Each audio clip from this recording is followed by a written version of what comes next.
Assalamualaikum warahmatullahi wabarakatuh. Salam guru penggerak.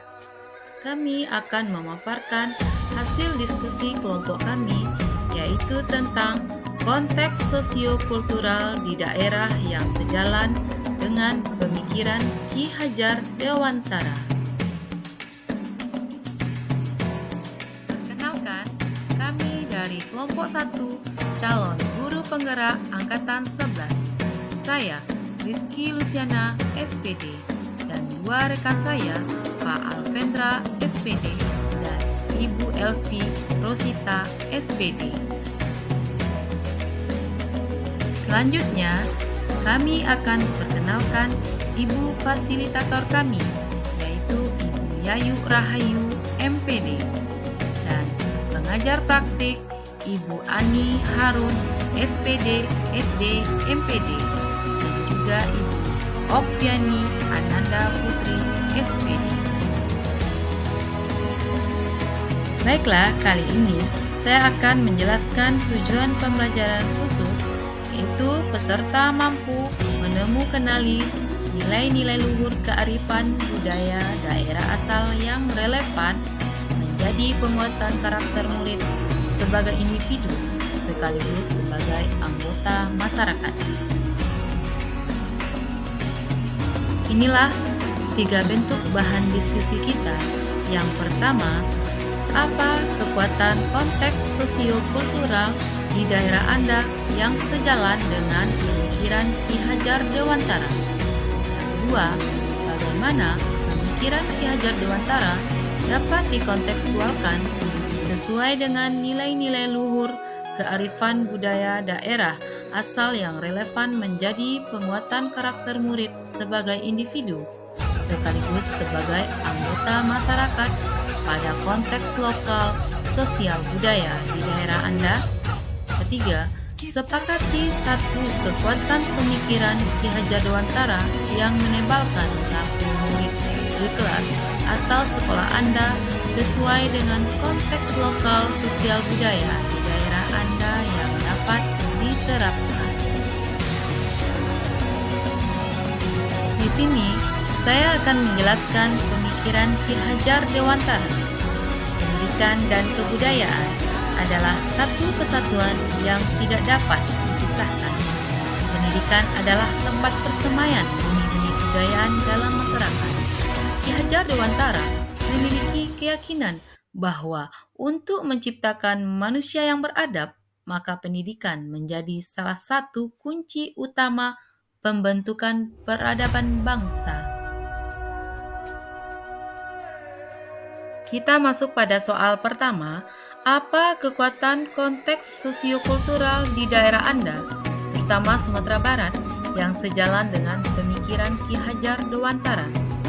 Pemikiran Ki Hajar Dewantara yang juga dilihat pada budaya di daerah kami adalah: yang pertama, nilai gotong royong; kedua, kebersamaan dan solidaritas; ketiga, penghargaan terhadap budaya lokal, contoh nilai-nilai tradisi dan bahasa daerah yang dihargai dan diintegrasikan dalam pendidikan.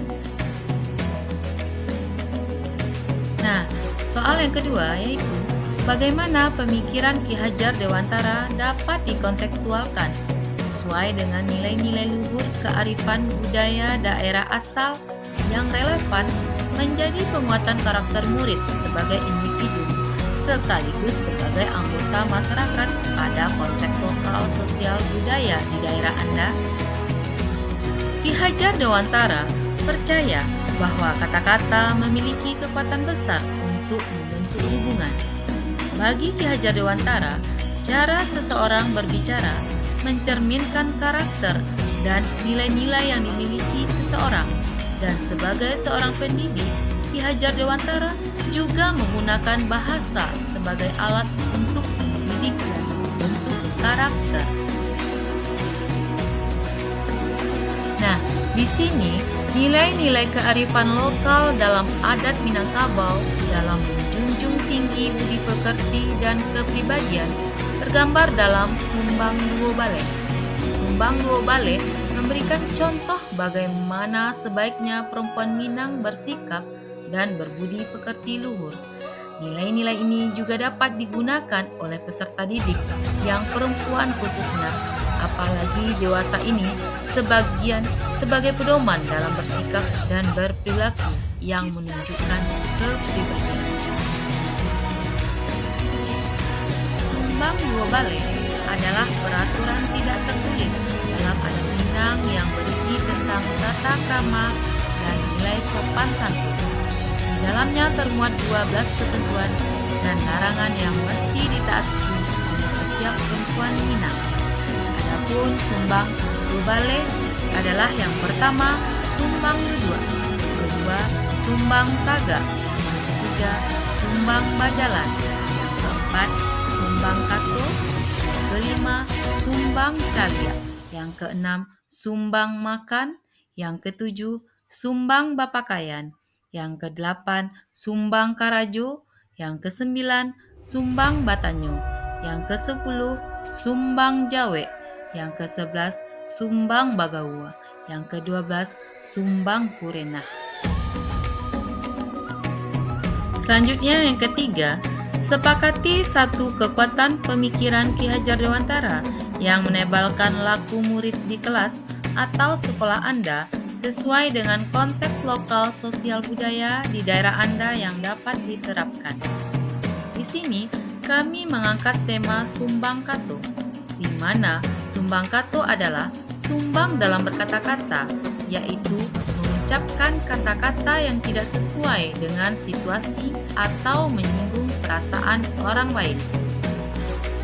Di sini, peserta didik seharusnya dapat berkata dengan sopan, lemah lembut, dan memiliki tujuan. Dan juga haruslah mengerti dengan kato nan ampe. Ia harus tahu dengan siapa ia berkata-kata, dilarang untuk memotong pembicaraan orang lain, dan berkata dengan terlalu kegirangan. Selanjutnya, di sini Ki Hajar Dewantara juga percaya bahwa kata-kata memiliki kekuatan besar untuk membentuk hubungan, mempengaruhi orang lain, dan membangun komunitas yang kuat. Oleh karena itu, ia mendorong agar setiap perkataan diucapkan dengan bijak dan bertanggung jawab, menghindari kata-kata yang dapat menyakiti ataupun menyesatkan. Nah, berdasarkan gagasan Ki Hajar Dewantara tentang pentingnya adab berbicara dan kuatnya aturan adat yang ada di Minangkabau tentang adab bakato, dapat kita simpulkan pentingnya penerapan pemakaian kata-kata yang baik di instalasi sekolah agar karakter manusia yang beradab dapat terwujud. Sehingga terbentuklah karakter peserta didik yang beradab dalam segi berbicara di sekolah dan secara otomatis akan berdampak pada lingkungan dan pergaulan peserta didik di luar sekolah. Kajian ini memiliki tantangan yang berat bagi kita sebagai seorang pendidik, di mana pada saat sekarang ini perkembangan ilmu pengetahuan dan teknologi berdampak kurang baik kepada peribahasa anak. Mereka sudah biasa mendengarkan bahasa yang sudah mulai bercampur dengan bahasa asing, sehingga kemurnian dan keaslian bahasa sudah mulai hilang pada diri anak. Untuk itu, penerapan berbahasa yang baik di lingkungan sekolah dapat dimulai dari yang pertama, model penggunaan bahasa yang benar. Terutama dari guru dan staf sekolah harus menjadi contoh yang baik dalam menggunakan bahasa yang benar dan sesuai dengan norma. Yang kedua, kurikulum yang menekankan penguasaan bahasa. Jadi perlu diperhatikan bahwa kurikulum sekolah menekankan tidak hanya pada kemampuan akademik, tetapi juga keterampilan berbahasa. Yang ketiga, aktivitas berbahasa yang beragam. Jadi dirancangnya aktivitas yang memungkinkan siswa untuk berinteraksi dalam berbagai konteks bahasa, seperti diskusi kelas, drama, debat, dan presentasi. Maka hal ini akan membantu mereka mempraktikkan penggunaan bahasa secara aktif dan efektif. Demikianlah hasil pemaparan diskusi kelompok kami, yaitu tentang konteks sosio-kultural di daerah yang sejalan dengan pemikiran Ki Hajar Dewantara. Semoga bermanfaat dan sampai jumpa di video selanjutnya. Wassalamualaikum warahmatullahi wabarakatuh.